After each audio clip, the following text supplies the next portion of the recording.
في يوم حر جدا، الفرخة العملاقة كانت واقفة في المزرعة وسط الدجاج بتتهوى بريشها الكبير، وفجأة سمعت صوت طنين عالي وجري.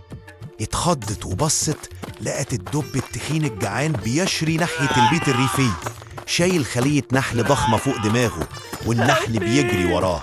الدب كان بيقول أنا جعان، عايز شوية عسل بس. لكن فجأة النحل هجم عليه وهو بيقع على وشه في الطين، والخلية وقعت واتكسرت.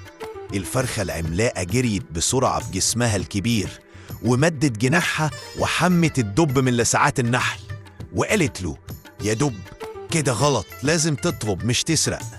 الدب عيط وقال أنا آسف، كنت جعان بس مخي راح.